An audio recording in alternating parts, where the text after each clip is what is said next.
and of course, obviously, I'm sure you get salty. Maybe Oh yeah, maybe I you're definitely get maybe you're salty. I'm not inhuman. exempt from salt. We're all There's no way. human. Yeah. Yeah. Yeah. So I guess I guess people have different ways of kind of expressing that salt. Maybe they, you know, the way that that I'm seeing is that it's kind of like there's either salt from, you know, that comes from pointing the blame at yourself or the issue towards yourself, which is like the Ryu way, which is like, you know, I'm not good enough yet. I need to improve, which is kind of seen as like the kind of healthier way of improving. But there's also the on the other side, you can be mad at someone else, another person. Another person wronged you, right? And you can get angry and upset about it. And then there's the third way, which is like you're just upset at the environment or the way the universe is, the way the world is. Why can't this world just be easier? Why is it, you know, why is the equipment at this tournament, you know, crap? And why is you know, why is the controller not working?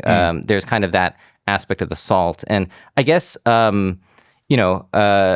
Yeah, so I'm wondering how you deal with salt in general and how you see it, and you know, maybe you have some tips or something that I could use.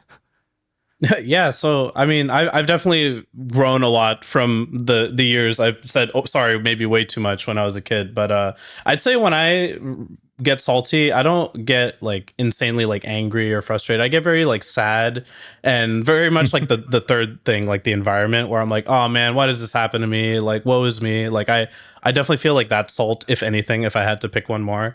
But yeah, like just to talk about that experience of like feeling salty for someone else, like for in the story with my name. I think as like a player, to get better, like you need to have like a lot of discipline in basically becoming the player that you visualize is strong or you want to be in the future. So I was always like very overly empathetic to players that like, I guess, were feeling wronged, essentially, that like maybe got wronged by the environment or maybe wronged by me, right? Because it wasn't legitimate or what I deemed like legitimate in my head or whatever at the time. So one thing like I had to like kind of learn was to, you know, get over that, honestly. Like it's like it's a tournament, like you just gotta win two games. People it win, doesn't matter people how lose. it happens, like a lot of the time. But you need to just you need to secure the dub to like go further in the bracket. At that time, and then like I still have this mentality to an extent because I think it helps you improve, right? Like I think winning in a way that you deem fit or you think is like solid or efficient is good. It's like a good goal to have as a player.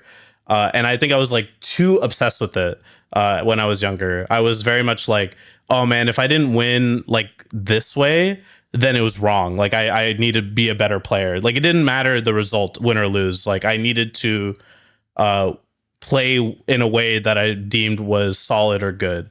And I think a lot of players like run into this trap. It's like it can help you. Like it can definitely help you improve by having this mentality because you want to become a better player at the end of the day. Winning is a byproduct of becoming like a stronger player overall and like all the mechanics of the game. But yeah, it like this was like the far end of the spectrum where I couldn't even appreciate like a win. Like I felt like so bad that I didn't win in like a legitimate way. So I think I've grown from that. Yeah. But yeah. I mean that's so that's kind of something that you don't really expect from a lot of fighting game players that you see. If you just look on social media, you kind of see the trash talk aspect, and you know, more on that side. You know, we're kind of looking from the audience perspective as like, okay, those players kind of need to like kind of like look into themselves a little bit more, and I guess in Apology Band's case, the thing that you had to work on was kind of like, okay, I have to just think about winning and not really care about this other player's particular experience in game. And that is coming from kind of from the other end, right? So there's kind of there is it's a very empathetic thing, and that's a great thing. I mean, this world needs more empathy, I think, in general.